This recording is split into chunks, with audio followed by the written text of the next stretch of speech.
Kalau beliau ini itu 25 tahun tidak bekerja di mana-mana. Benar ya Pak Lo ya? Betul. Betul, kemudian 25 tahun tidak memperoleh pendidikan formal apapun. Betul. Dan 25 tahun work from home. Betul. Oke, berarti kalau dihitung-hitung sudah 5 pemilu ya? Sama ini 6 berarti. Wow, luar biasa. Kita berikan aplaus untuk Pak Lo.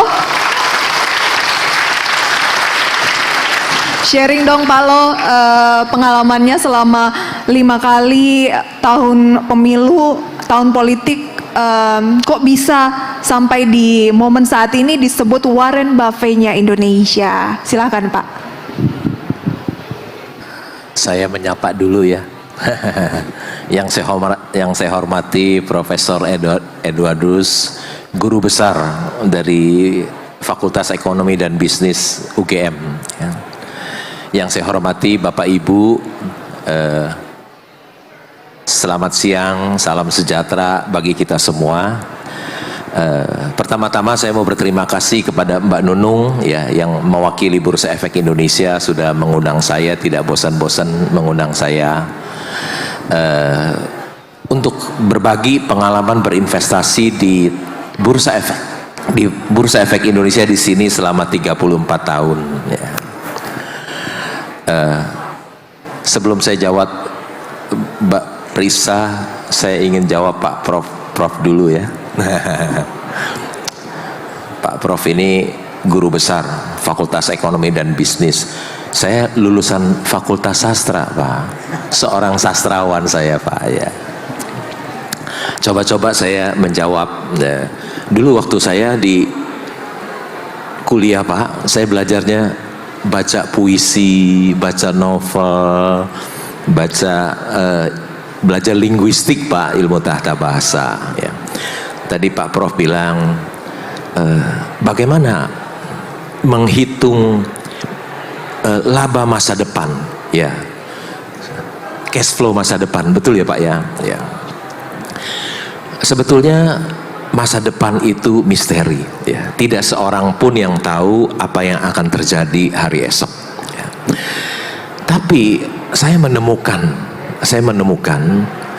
bahwa masa depan arus kas dari perusahaan itu bisa dilihat dari masa lalunya, Kalau kita lihat di annual report, ada laba perusahaan selama kinerja perusahaan, laporan keuangan singkat dari perusahaan itu selama 5 tahun ya.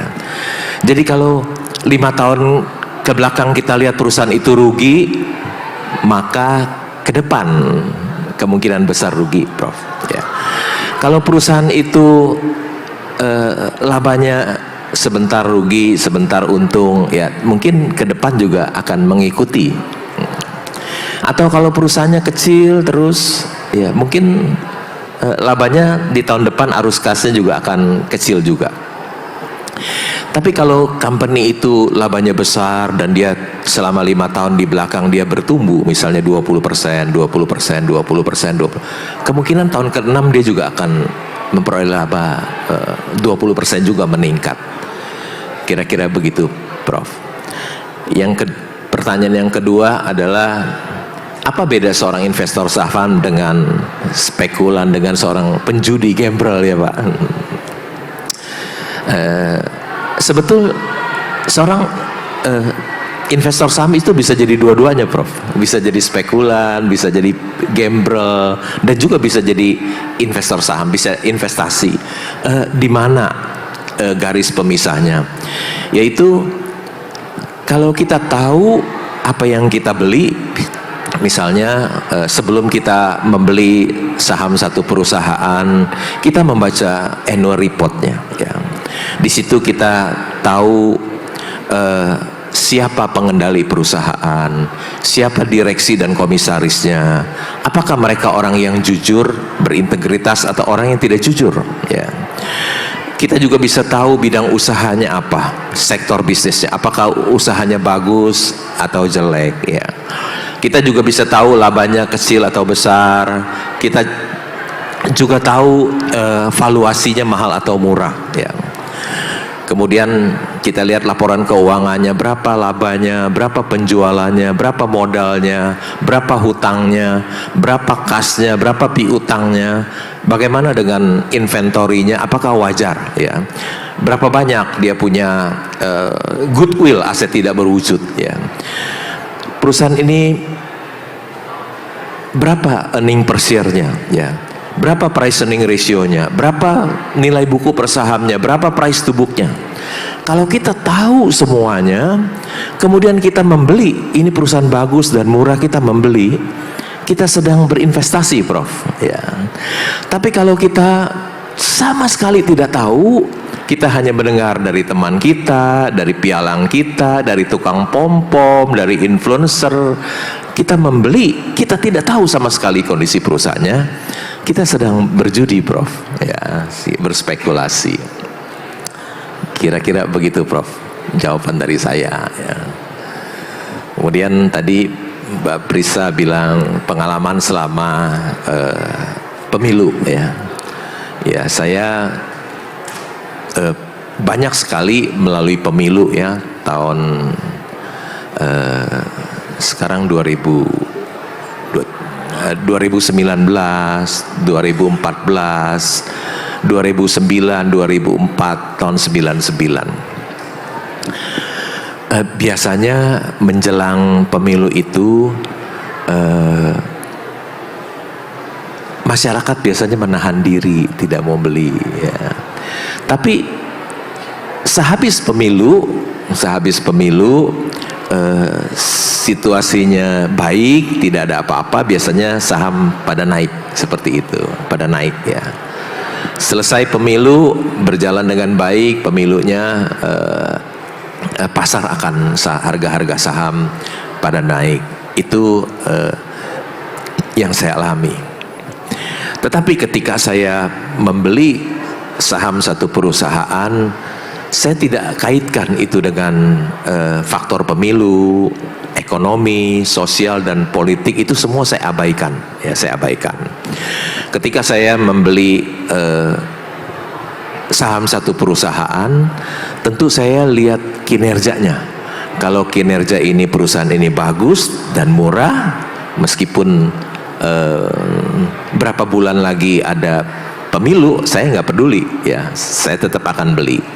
Jadi kalau saya menemukan saham satu perusahaan yang bagus dan murah, saya tetap membelinya. Saya abaikan itu semua, faktor pemilu, ekonomi, sosial dan politik, saya abaikan. Ketika saya menemukan Mercy yang dijual harga bajai, ya, saya nggak peduli, langsung saya beli saja ya. Tidak lagi dikaitkan dengan faktor pemilu, ekonomi, sosial, dan politik pembelian saham saya. Tapi betul-betul pembelian saham saya hanya melihat kinerja perusahaan, kinerjanya dan valuasinya. Mercy yang dijual di harga bajai di dunia nyata tidak ada. Mercy yang dijual harga bajai itu hanya ada di Bursa Efek Indonesia. Begitu, Prisa. Oke.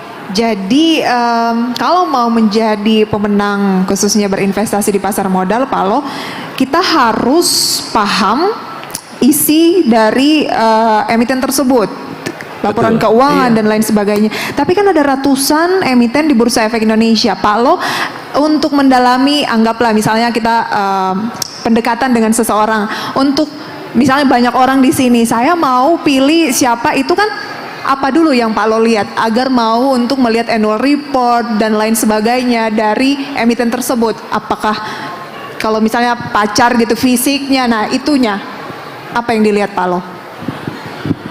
Kalau saya, pertama-tama yang saya lihat cuannya dulu, labanya perusahaan itu. Kalau rugi, saya malas lihat.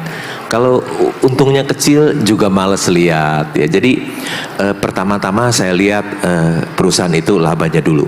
Jadi langsung tersortir gitu ya. Mungkin dari 800 tinggal 100 gitu ya labanya. Kemudian setelah lihat labanya, saya terusir lagi ke atas, labanya datang dari mana ini?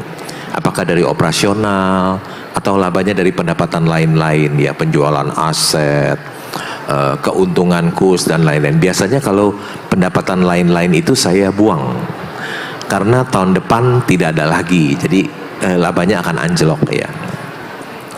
Setelah labanya besar, tentu saya lihat valuasinya, price earning ratio-nya berapa kali. Kalau price earning ratio tinggi, saya juga tidak mau beli. Artinya ini Mercy, harga Mercy ya gitu, harga wajar. Saya sukanya beli Mercy harga bajai ya, artinya perusahaannya labanya besar tapi valuasinya murah. Jadi pertama-tama yang saya lihat perusahaan itu adalah labanya, Prisa ya. Jadi mensortirnya dari labanya gitu ya, dan itu gampang ditemui di media-media dan berbagai macam platform, kelihatan tuh biasanya. Dan lagi rilis sekarang ini ya momen-momennya kuartal 3 2023. Oke, karena waktu kita terbatas, sambil kita sharing untuk sobat investor, Bapak Ibu yang ingin mengajukan pertanyaan, ini saya sampaikan kembali ya. Kalau Pak Joshua ini lebih kepada melihat situasi politik di Indonesia mempengaruhi aliran modal investasi asing dan dari pasar modal kita juga ya. Kemudian kalau bersama dengan Prof. Ed ini membahas terkait dengan makro ekonomi kita di tahun politik, kebijakan politik mempengaruhi pasar modal dan ekonomi secara keseluruhan, dan tentunya dengan Pak Lo begitu pengalaman-pengalaman beliau berinvestasi selama puluhan tahun. Oke, kita buka sesi Q&A ya untuk 3 penanya terlebih dahulu. Silahkan. Oke, saya lihat yang paling depan, paling duluan itu adalah Mas berbaju hitam. Kemudian dilanjut dengan Mas berbaju biru dan juga yang di belakangnya. Nanti kita ke tengah dan ke pinggir ya. Silahkan, dengan namanya dari mana? Ya, terima kasih. Nama saya Irfan, saya dari Bogor. Silakan. Saya mau menanyakan ke Pak Lo. Pak, ini kan saya sudah mengikuti Bapak lah. Saya sudah juga baca berbagai buku Bapak yang ditulis sama Pak Lukas juga. Terus Bapak juga kan sangat mengagumi Warren Buffett. Cara-cara investasi Bapak itu banyak terinspirasi dari Warren Buffett. Nah, ini ada satu kutipan dari Warren Buffett yang berbunyi, "Our favorite holding period is forever." Nah, untuk kutipan ini saya sepertinya mungkin saya yang kurang tahu. Sepertinya Bapak nggak pernah megang saham yang disimpan selamanya itu seperti yang Warren Buffett pegang. Mungkin yang saya tahu Bapak pegang saham Panin tuh selama 16 sampai 17 tahun itu, mungkin juga yang dimaksud si Warren Buffett kan mungkin yang berfundamental bagus, yang bisa disimpan selamanya seperti saham Coca-Cola nih. Mungkin kalau kayak Panin, saya pernah dengar di wawancara Bapak itu karena memang belum ke harga wajarnya yang sekitar 5 ribuan, makanya sampai 16 sampai 17 tahun Bapak masih pegang. Mungkin itu pertanyaan saya, terima kasih. Oke, jadi ditanyakan intinya apa nih, Mas? Iya, ada nggak saham-saham yang seperti yang kan Pak Lo ini kan saham-saham yang disimpannya disimpan lama selamanya gitu, oke. selain saham Panin. Oke. Terima kasih. Kemudian silakan Mas di belakang. Dengan Mas siapa? Nama saya Philip, asal dari Tangerang. Saya mau bertanya ke Pak Lo. Pertanyaannya simple. Bagaimana Pak Lo menentukan nilai intrinsik sebuah emiten atau saham? Jika ada perubahan kinerja, apakah nilai intrinsiknya ikut berubah? Itu saja Pak, terima kasih. Terima kasih Mas Philip. Selanjutnya. Oke, nama saya Cahyadi. Saya mau tanya dengan Pak Lo juga. Pak Lo, apakah Pak Lo juga pernah berinvestasi untuk saham-saham yang ada di luar negeri gitu? Oke. Mohon infonya. Terima kasih. Dengan Mas siapa? Cahyadi. Cahyadi. Oke. Semuanya untuk Pak Lo dulu ya. Berarti ini rata-rata kayaknya investor. Pak Lo, pernah pegang saham paling lama berapa lama? Dan ada nggak yang lama banget? Tadi sudah disebutkan ada saham yang saya pegang 19 tahun yang belum saya jual karena belum mencapai harga wajarnya ya. Itu karena belum mencapai harga wajarnya. Memang saya ada saham-saham yang boleh dipegang seumur hidup. Tetapi kalau kita pegang saham yang seumur hidup harus dipastikan bahwa itu wonderful company ya, wonderful company ya. Ada satu tambang batu bara, ya, saya pemegang saham terbesar nomor 2 di situ. Itu sudah laba 350 miliar, udah cuman saya nggak jual loh, ya. saya nggak jual karena saya masih ingin apakah ini company bisa growing, ya growing. Jadi apakah company ini bisa saya pegang forever, ya. Dan kalau you lihat ada nama saya di OCBC NISP di annual report sebagai pemegang saham di situ, ada di Bank CIMB juga di annual report ada nama saya. Itu mungkin itu juga bisa dipegang, mungkin sama saya bisa dipegang forever, ya, karena kalau kita lihat prestasi Bank BCA itu selama 23 tahun dia growing, bertumbuh, ya. Semoga saya membeli bank yang aset 350 miliar, 250 miliar bisa mengulangi prestasi apa yang sudah dilakukan oleh BCA, ya. Karena saham BCA itu juga wonderful company yang boleh, bukan rekomendasi membeli atau menjual, ya. Company itu dalam 23 tahun sudah memberikan capital gain kepada masyarakat selama 26.000%, ya. Jadi ada saham-saham saya yang boleh dipegang seumur hidup, syaratnya harus wonderful company, ya. Kalau nggak wonderful company, seperti saya beli Mercy harga bajai, ketika si bajai kembali jadi Mercy, ya saya jual, saya tidak pegang forever, begitu ya Pak, ya. Oke, berarti ada banyak sebenarnya saham di Indonesia yang bisa dibilang wonderful company ya Pak Lo, ya. Tapi harus pandai-pandai milihnya ya Pak, ya. Oke, ada Mas Philip tadi nanya nilai intrinsik sebuah emiten apabila sebuah sentimen mempengaruhi nilainya, itu bagaimana strategi dari Pak Lo? Biasanya saya pendekatannya lihat satu perusahaan, biasanya pendekatan saya yang sederhana saja, very simple. Jadi ya pendekatannya lihat dari price earning ratio, dari price to book, ya. Saya biasanya membeli company-company yang price to book rendah, ya, price earning ratio rendah, price to book rendah, ya. Jadi itu untuk melindungi diri saya, ya. Jadi artinya perusahaan yang harga sahamnya jauh lebih murah daripada nilai intrinsik perusahaan. Jadi untuk melindungi diri saya dari kerugian, ya.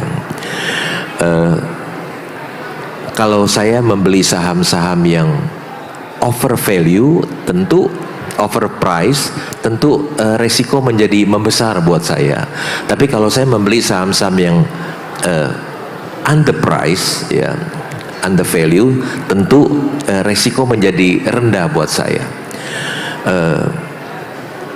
Jadi saya biasanya membeli perusahaan itu pendekatan dari price earning ratio yang rendah, price to book yang rendah. Kecuali dia wonderful company, ya, bolehlah lebih tinggi sedikit di harga yang wajar, nggak usah harga diskon. Begitu Mbak Prisa. Oke, karena barang bagus biasanya memang agak mahal begitu ya Pak, ya. Oke, berarti kalau untuk tahu over value atau tidaknya sebuah emiten, Pak Lo berarti harus bisa menganalisis sendiri begitu ya. Dan Pak Lo kan tadi di CV-nya bilang 25 tahun tidak memperoleh pendidikan informal apapun. Berarti bisa belajar sendiri dong ya?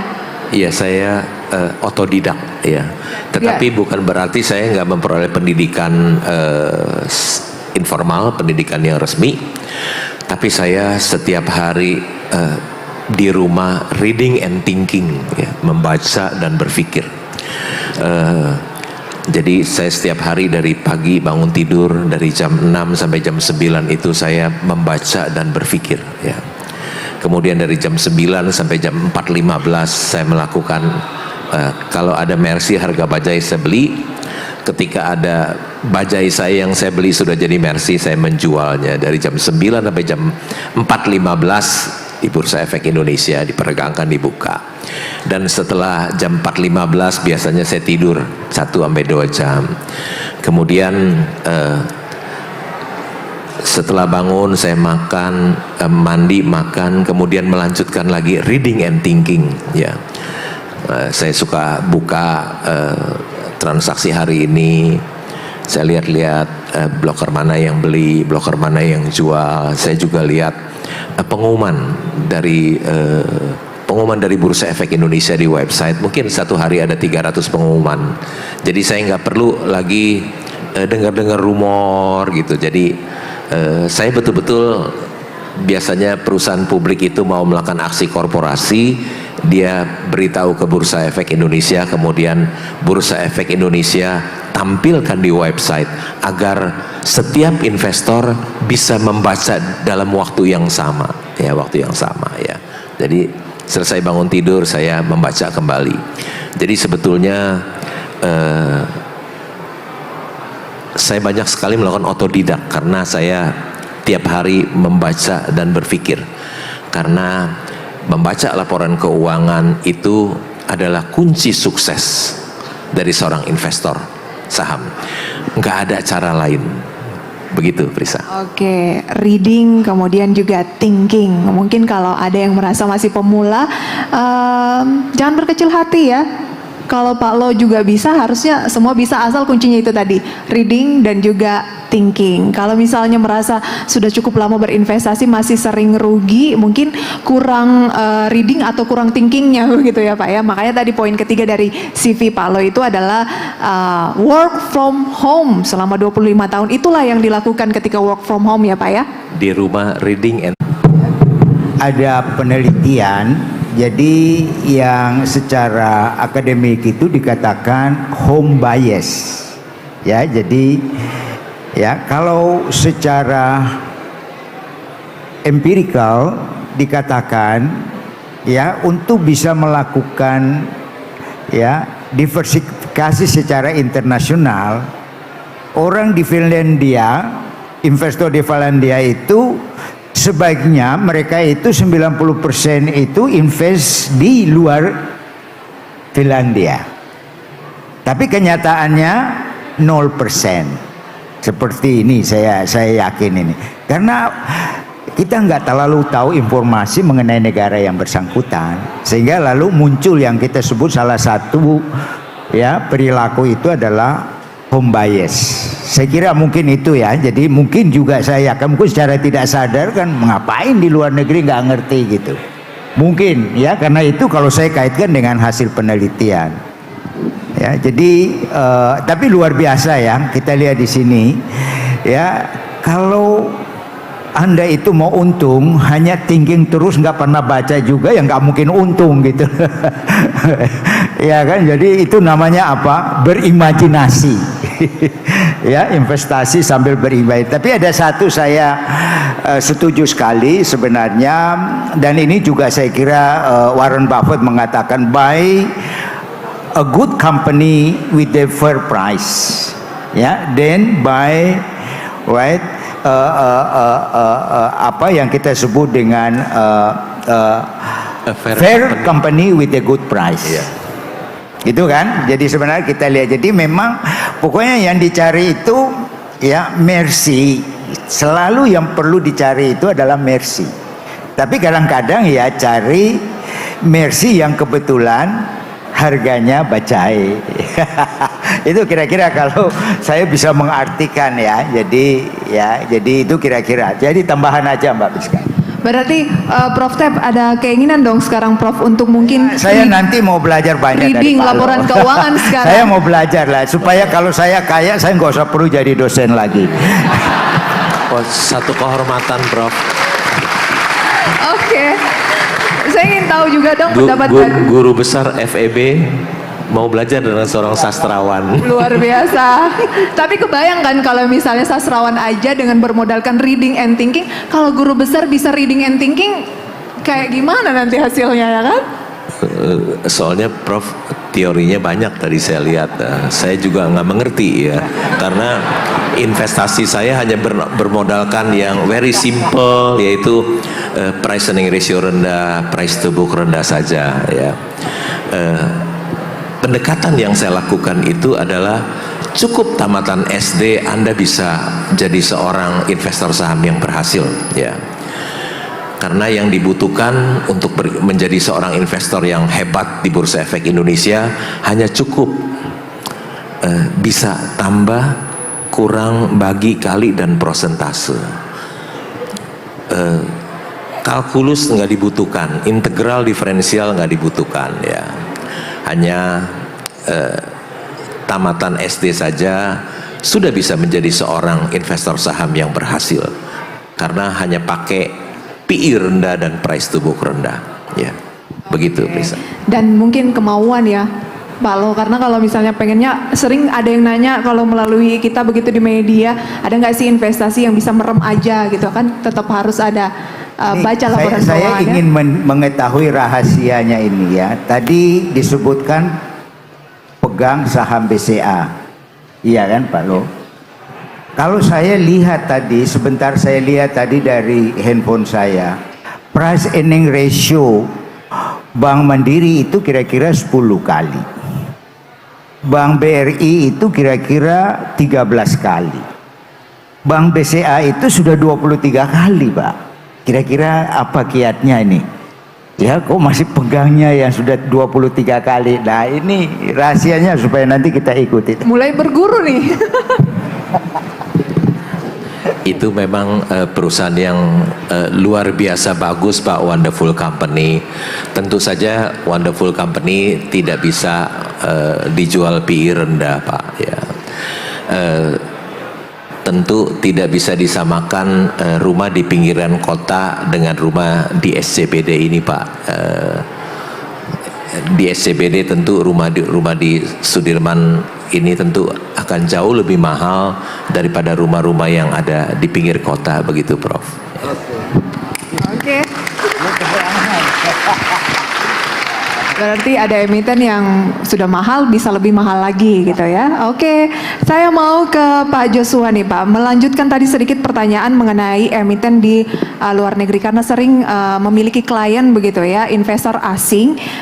Seperti apa sih Pak antara emiten di domestik kita yang menurut Pak Lo kinerjanya juga sangat luar biasa di compare mungkin dengan emiten-emiten di luar? Tadi chat saya bilang ya, untuk yang large cap sudah masuk radar investor asing karena faktor likuiditas. Dan yang kedua, trennya sekarang itu mereka sedang keluar dari pasar Cina. Mungkin geopolitik, mungkin perekonomiannya memang sedang turun. Seperti kita tahu ada bankruptcy sektor properti di sana. Ya, mungkin banknya juga ikut. Sehingga dan internet juga pun saham internet juga kan kompetisi dan sebagainya menyebabkan secara fundamental itu kurang menarik, sehingga dan pasar Cina itu yang sebenarnya juga membawa banyak dana itu keluar dari Indonesia, banyak negara lain ke sana mungkin 5-10 tahun yang lalu waktu boom internet, Alibaba dan sebagainya itu. Justru di sini buat kita sebenarnya kesempatan. Dan ini bukan tren yang baru tahun ini atau baru bulan ini. Mungkin sejak tahun lalu, sejak perang dagang dari tahun 2019 sampai sekarang itu masih berjalan. Sehingga kesempatan. Cuma yang sangat buat saya, yang saya lihat, yang sangat mendapatkan berkah gitu ya dari pindahan flow ini sebenarnya pasar India. Dan sekarang PI-nya sangat mahal. Saham semen di sana jauh lebih mahal dibandingkan di sini misalkan. Karena mereka itu punya likuiditas sahamnya itu dalam. Jadi investor domestiknya juga tebal. Sehingga yang misalkan berapa saham yang di bursa yang daily turnover transaksi hariannya itu di atas misalkan 10 juta dolar ya, 150 miliar per hari. Ya mungkin 10 saham, di pasar India mungkin 200 begitu. Sehingga memudahkan sekali kalau investor yang mau masuk itu mengekspresikan lah perpindahannya ke pasar India.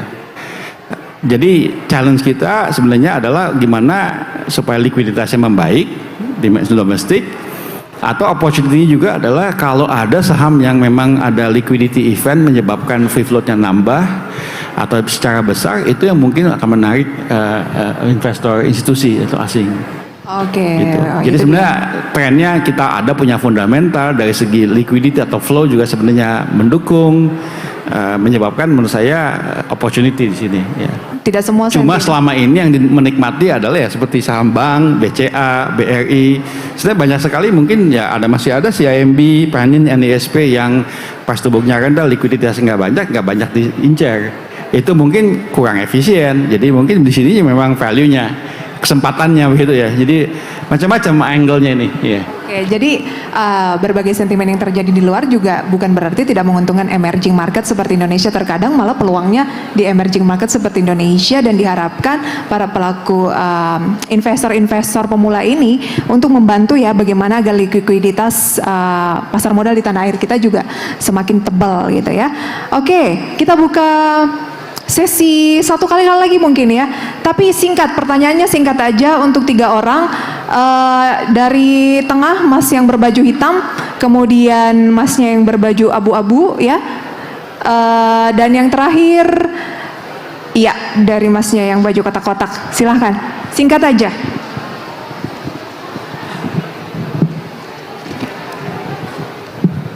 Cek. Izin Pak Lo, saya mau bertanya. Nama saya Rizky Wandana. Saya asal Jakarta Selatan. Yang ingin saya tanyakan Pak Lo, sebelum Bapak memutuskan membeli saham, berapa lama persiapan Bapak untuk membeli saham itu? Dan apakah Bapak membeli saham dengan menghitung secara manual, dengan mendownload laporan keuangan perusahaan, atau melalui aplikasi yang sudah secara mempermudahkan untuk kita menghitung laporan keuangannya? Oke. Mungkin itu saja. Terima kasih Pak Lo. Mas Aris. Nextnya tadi? Ya, silakan.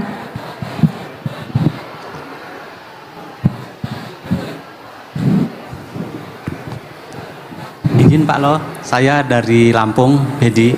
Saya mau nanya terkait saham gorengan. Apakah Pak Lo pernah tertarik untuk bermain saham gorengan? Cukup, terima kasih. Oke, misalnya iseng-iseng gitu ya, pengen spekulasi. Oke, Mas Didi ya. Ya, terakhir silakan. Terima kasih. Perkenalkan, nama saya Ato. Saya dari Universitas MH Tamrin Aka. Pertanyaan saya seperti yang sudah dijelaskan oleh Pak Prof tadi, bahwa ketika kita ingin menginginkan return yang lebih besar, terkadang kita harus merisikokan yang lebih besar. Tapi selama ini saya mengikuti juga Pak Lo, ada pernyataan dari Polo yang mengatakan bisa saja kita membeli saham dengan risiko yang lebih rendah tapi dengan return yang tinggi ketika kita tahu saham yang kita beli. Ketika kita tahu bahwa saham ini wonderful company tapi lagi salah harga, itu kita istilahnya margin of safety-nya lebih besar. Itu perbedaannya apa sih antara kedua itu? Terima kasih banyak. Terima kasih. Oke, itu perbedaannya apa? Mungkin langsung saja dari Ato terlebih dahulu, Pak Lo.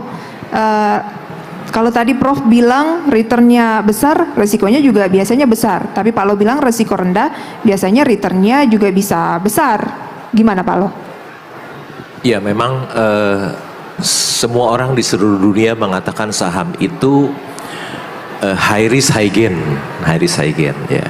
Tetapi sebetulnya orang yang ahli dia bisa memilih saham-saham yang low risk high gain. Ya.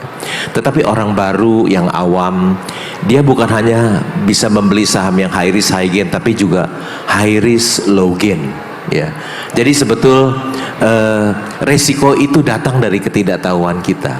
Resiko itu datang dari yang tahu dia bisa memilih, yang tidak tahu dia tidak bisa memilih. Oke. Begitu. Prof, ada kemungkinan nggak seperti yang disampaikan oleh Pak Lo bahwa return besar bisa juga resikonya low seperti yang baru sampaikan? Jadi gini ya, Markowitz ya itu mengajarkan mengenai teori portofolio. Kembali lagi ya, jadi jangan kita meletakkan telur di satu keranjang, itu kira-kira intinya. Nah itu berlaku untuk orang-orang yang nggak ngerti. Seperti Pak Lo ini, ngapain saya harus taruh telur banyak di dalam keranjang kalau saya tahu ada yang bagus gitu. Betul Prof. Nah, betul. jadi itu kira-kira. Jadi Warren Buffett itu tidak percaya dengan teori portofolio atau diversifikasi, karena Warren Buffett dia tahu perusahaan bagus apa. Maka tadi saya setuju sekali ya, bahwa kita cari yang bagus itu resikonya rendah tapi returnnya tinggi. Kira-kira begitu ya Pak Loy. Oke. Betul, Prof. Ya. Berarti ada yang resikonya rendah, returnnya tinggi, ada yang resikonya rendah, returnnya juga rendah, tapi kuncinya adalah kita harus tahu yang mana emiten itu ya. Baik, oke. Pertanyaan dari Mas Aris tadi, persiapannya berapa lama Pak Lo biasanya untuk melihat sebuah emiten, manual atau pakai aplikasi? Biasanya karena saya sudah 34 tahun ya di Bursa Efek Indonesia sebagai investor, dan setiap hari saya juga reading and thinking ya. Tentu sekejap udah tahu ya. Sekejap sudah tahu yang mana itu. Yang ini udah nggak usah dilihat lagi, hanya yang cuan-cuan gede aja yang diperhatikan, yang valuasinya murah. Pakai aplikasi apa? Saya masih manual ya. Ya mungkin kaget, saya itu sampai sekarang nggak bisa ngetik di komputer loh ya. Karena waktu saya dulu kuliah belum ada komputer, jadi saya nggak pernah ngetik di komputer sampai saat ini. Udah nggak bisa, nggak mau belajar lagi, celaka ya. Jadi saya sama sekali nggak pakai aplikasi. Saya betul-betul lihat dari dia punya laporan keuangan sendiri ya. Tapi kan saat ini aplikasi udah canggih-canggih, nggak ngaruh sebenarnya cuan atau nggak pakai aplikasi atau manual ya Pak ya? Iya, nggak pakai aplikasi, takutnya juga pakai aplikasi yang input data di situ salah masuk lagi, betul ya? Bisa, karena saya lihat bisa salah masuk datanya, salah ketik. Jadi saya tetap pakai laporan keuangan yang ada di website Bursa Efek Indonesia. Baik. Bisa saya lihat, kalau sangat perlu sekali saya print, saya simpan. Oke. Manual itu. Pak Jadi Jos mungkin mau Ya, menambahkan? saya mau tambah sedikit ya. Tentu perlu persiapan ya kan. Nah mungkin saya sih sebagai anggota bursa dan broker ya, mungkin dan saya juga dari riset ya. Jadi pilih brokernya yang punya riset mungkin ya, sangat membantu itu.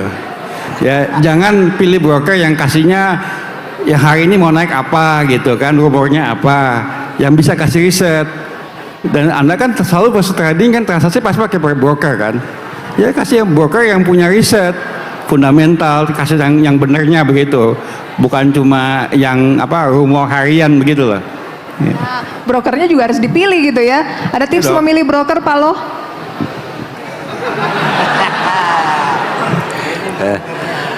Saya biasanya memilih broker itu yang di belakangnya ada bank untuk backup keuangan saya, jadi aman. Saya lebih prioritaskan keamanan uang saya. Jadi saya biasanya pilih broker-broker yang punya bank, orang-orang yang terkaya di Indonesia, supaya uang saya aman, ya tidak hilang. Itu seperti tempat Pak Jos kayaknya ya. Oke.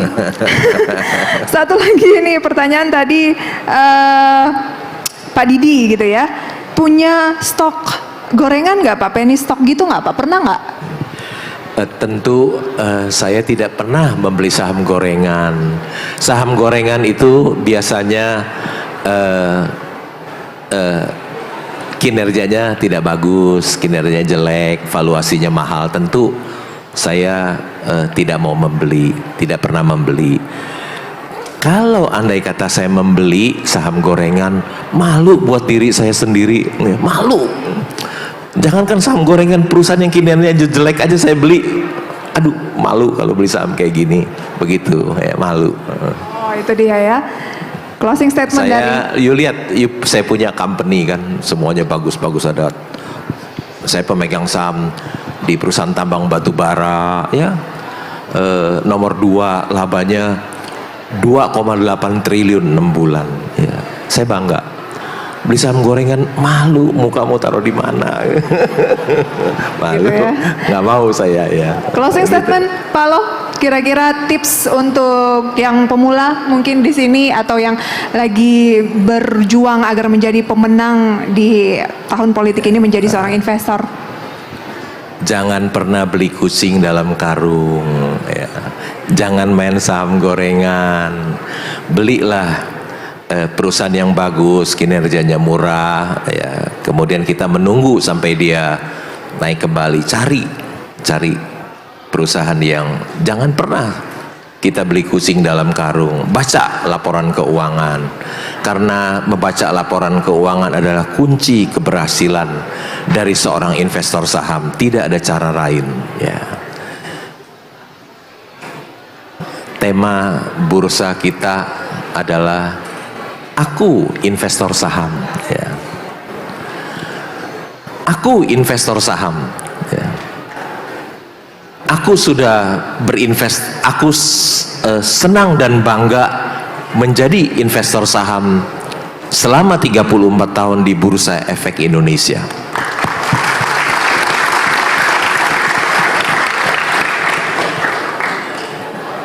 Dan saya akan menjadi investor saham sampai akhir hidup saya. Terima kasih Pak Lo. Dari Prof Ted mungkin untuk analisis dan juga peluang ekonomi Indonesia di tahun pemilu ini, atau ada yang ingin ditambahkan, silakan. Ya, ya seperti tadi saya sampaikan bahwa semakin Anda mempunyai informasi yang banyak, ya, kemungkinan Anda rugi itu lebih kecil dibandingkan dengan kemungkinan Anda menghasilkan keuntungan. Saya kira itu saja pesan saya. Oke, sedikit Prof, arah ekonomi kita ke depan kira-kira akan gimana, Prof? Ya. Arah Oh, perekonomian pemilu kita. ke depan. Ya, seperti saya katakan, kita tidak tahu, tapi dari hasil pemilu itu kan tahun ini, ya, kalau di Amerika itu kalau incumbent menang itu harga sahamnya naik.